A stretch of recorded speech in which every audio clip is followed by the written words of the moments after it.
Folks, where are all of the Mexican people going when they are deported from this country? I think that's a pretty interesting question, and I took a look to see if I could find out where they were going. Now,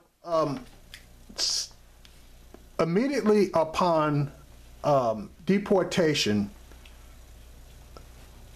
the Mexican nationals are sent directly across the border to towns like Juarez, Tijuana, etc. And they basically reside there for about 3 days. Now, after 3 days, they are moved to various locations around the country of Mexico. Now, I came across a story regarding the lady out of Arizona that got deported, and she recently was able to see her kids. They allowed, obviously, the kids to come across the border into Mexico to visit with their mom. Now, hopefully what's going to happen there is she's going to be able to reside in Nogales, Mexico, so that her being able to have access to her kids is going to be a lot easier than other people that are being deported. But anyway, let me read you the story that I came across and then make a couple of comments. U.S. Immigration and Custom Enforcement officers deported Guadalupe Garcia de Reyes from Phoenix to Nogales, Mexico this past Thursday. Reyes had lived in the United States for 21 years after crossing the border when she was 14. Her lawyer said the removal was a direct result of Trump's crackdown on illegal immigration. Her family and others tried to block the deportation, with one man going so far as to wrap himself around the front wheel of the van transporting her out of an ICE facility.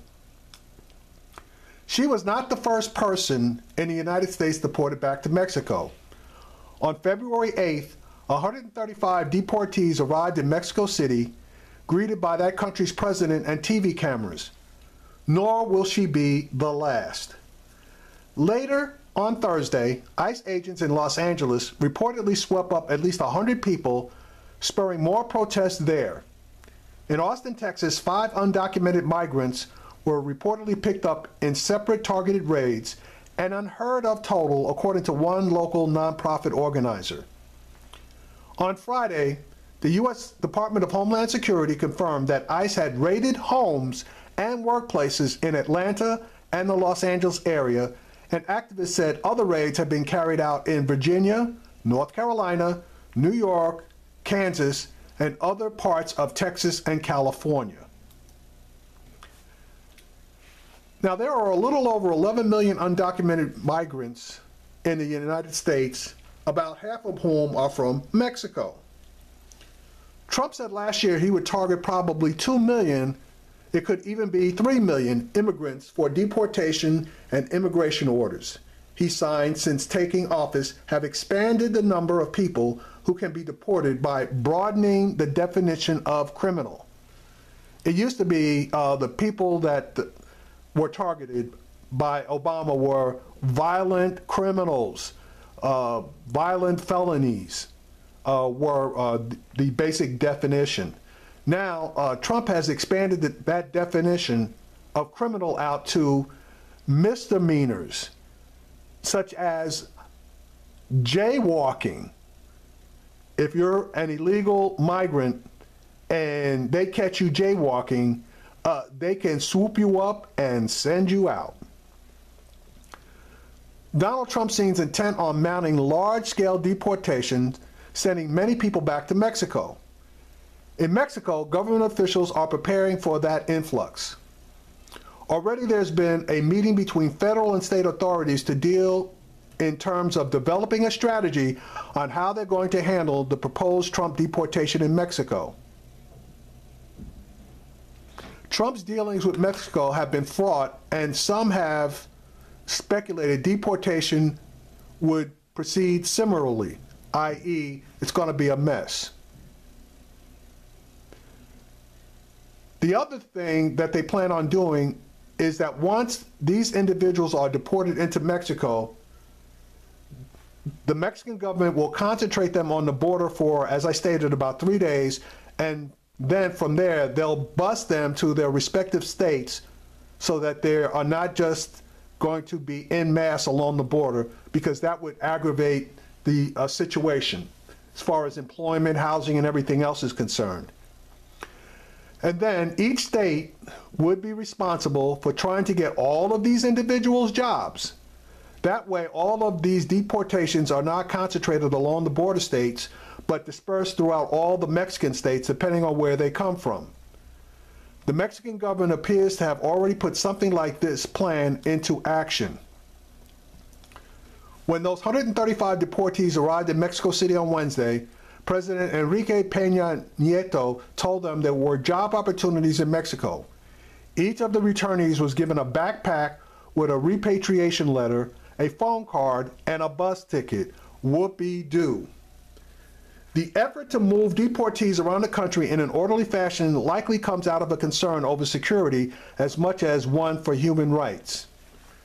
The U.S. government sent a considerable number of people back to Central America in the 1990s and 2000s, and that sudden influx to weak states emerging from civil wars is credited with giving rise to transnational gangs and to the region's current instability.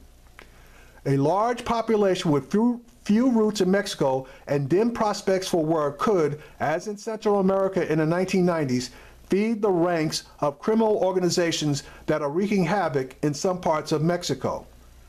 They want to disperse it, Virgil said, so that it's not just like all of a sudden Chihuahua or Baja California Norte is saddled with all of these mass deportations. While the Mexican government may be able to transport deportees around the country, finding them steady employment is going to be more difficult. The Peña Nieto government has struggled to create jobs for its people already in the country, and Mexico's recent weak economic performance will likely make that a challenge going forward. The relative purchasing power of Mexican salaries has declined in recent years, a trend exacerbated by the peso's lackluster performance over the last few months. One of the deportees who arrived in the country this week told Peña Nieto that creating jobs was not enough. The salaries needed to go up too. Now, it's still unclear as to what resources they're going to put forth, but it's thought that they'll try to get a lot of jobs, primarily agricultural jobs. At least that's what the focus is right now. In the wake of Reyes's sudden deportation, the Mexican government also warned Mexican citizens still in the U.S. The case involving Mrs. Garcia de Reyes illustrates a new reality for the Mexican community living in the United States, facing the most severe implementation of immigration control measures. Reyes' deportation prompted the Mexican foreign minister to call on the U.S. government to respect due process and human rights during the deportation process, which the ministry reiterated in its statement. Mexican consulates have intensified their work of protecting fellow nationals, foreseeing more severe immigration measures to be implemented by the authorities of the United States and possible violations to constitutional precepts during such operations and problems with due process. Despite the apparent closeness of some members of the Trump administration with officials in the Peña Nieto government, the two don't seem to be on the same page on most issues. I don't think that the United States government has really thought this out. They have to have much better coordination than they're having with the Mexican government. How many people are deported is going to play a very key role, he said, because they don't have the jobs to satisfy all of these individuals. All it's going to do is feed the ranks of those cartels, which will then expand their territory throughout Mexico. And again, it would be a disastrous situation for both Mexico and the United States. Now, let me tell you what could potentially happen. Number one, Mexico is not letting any foreign residents or foreign migrants that are not Mexican citizens to come into their country. So what the United States has to do is anybody from on the other side of Mexico, Central America, etc., they have to fly those people back to their countries. And that ain't cheap, even though it's a one-way ticket. That's one. Number two, all of the Mexicans who are pretty much established, and I'm talking about the younger ones, not the ones that have been here, 20 and 30 years, but the younger ones, they are going to be pissed off at the United States. Pissed off people are prime targets for the Mexican cartels and drug dealers. What is going to end up happening is they are going to employ these guys to use their knowledge about how to move, distribute, and hide their products throughout all of the cities that these guys have been deported from. And because they have relationships and their friends are probably going to be just as pissed off, you're going to have a ready-made distribution network that's even stronger throughout the United States. Donald Trump is creating a much bigger problem than actually exists at this moment. And we are going to be the ones that sitting here that are going to have to try to clean up the mess that he's creating.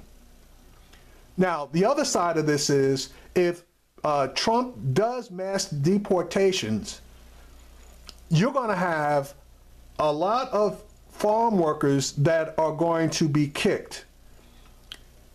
That is going to create an increase in the price of produce because there will be less workers.